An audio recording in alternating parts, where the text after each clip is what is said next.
La rétrognathy mandibulaire est la conséquence d'un trouble de croissance caractérisé par un hypodéveloppement des branches montantes. De ce fait, l'ensemble de l'os est situé trop en arrière, la mandibule est reculée et il existe une malocclusion de classe 2. Base d'occlusion. L'articulé dentaire. L'occlusion dentaire désigne tous les états possibles d'affrontement réciproque des deux arcades dentaires. Il existe 3 classes squelettiques, la normognathie, la rétrognathy et la prognathy. On distingue 3 classes d'occlusion, la normocclusion ou classe 1, la dystocclusion ou classe 2 et la classe 3. On parle de rétrognathy quand l'angle formé entre la salle turcique, le nasion et le point le plus déclive de la mandibule est inférieur à 78 degrés. La rétrognathy entraîne une dystocclusion ou classe 2 de division 1. Cette dysmorphose dentomandibulaire a des conséquences à court et long terme. Des conséquences esthétiques, lèvres en arrière, sourire chevalant, profil convexe s'accompagnant d'une béance antérieure, rétrogénie et étage inférieur augmenté. Et des conséquences fonctionnelles, dysfonctionnement de l'articulation temporomandibulaire, craquement, claquement, contracture musculaire et déchaussement dentaire précoce.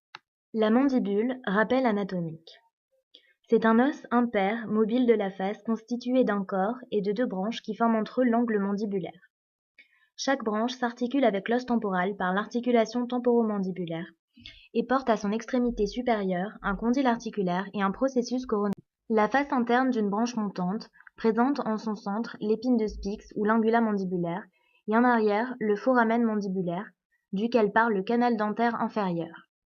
Les muscles masticateurs s'insèrent au niveau de la mandibule, le muscle temporal au niveau du processus coronoïde, les muscles ptérygoïdiens latéral, ptérygoïdien médial et masséter au niveau de l'angle et du corps de la mandibule.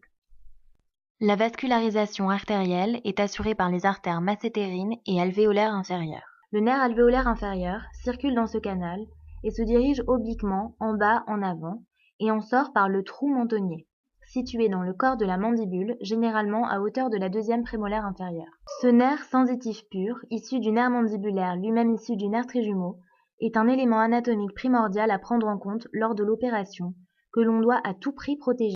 En cas de lésion, on risque une anesthésie, hypoesthésie ou paresthésie au niveau du menton et de l'hémilèvre correspondante. L'intervention chirurgicale. La tentation est forte de se passer d'orthodontie lors d'un décalage squelettique sans grand désordre dentaire, mais ce serait une erreur.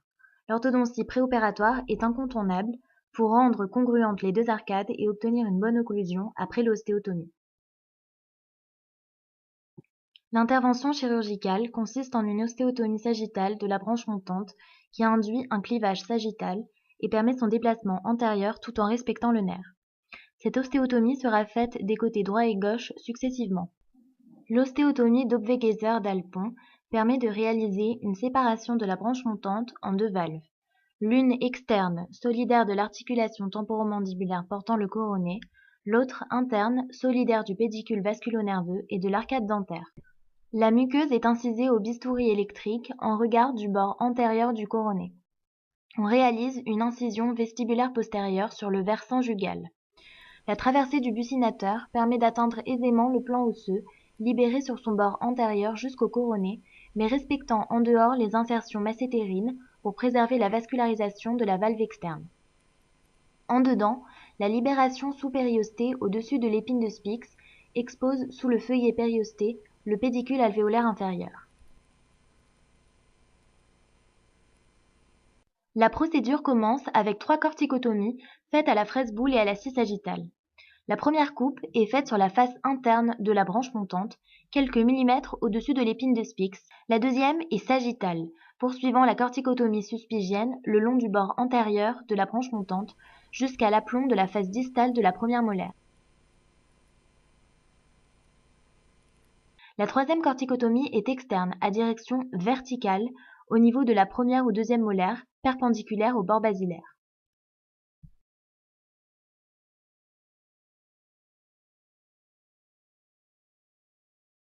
Le clivage est réalisé à l'ostéotome fin.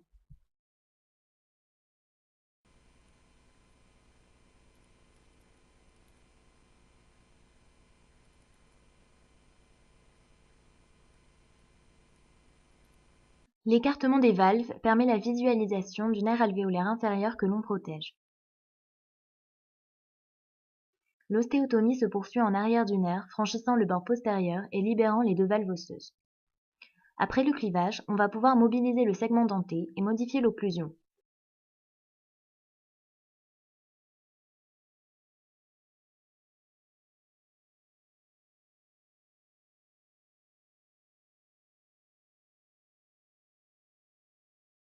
Des précautions sont prises pour éviter le déplacement du condyle.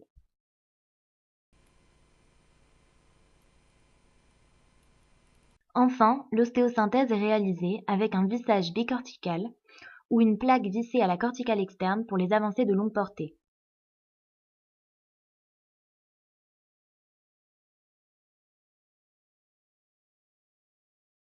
Et on vérifie une dernière fois l'occlusion.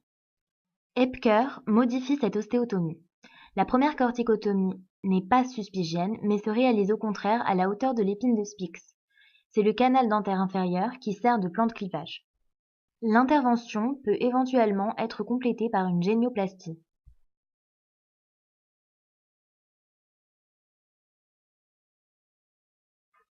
De la qualité des sutures dépendra la réussite de l'opération, la cavité buccale étant un milieu ultraseptique.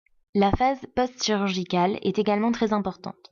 Elle est composée d'une gestion de l'inflammation, de contrôle radiographique et surtout de la reprise du traitement orthodontique 2 à 6 semaines après l'intervention qu'il est impératif de réaliser.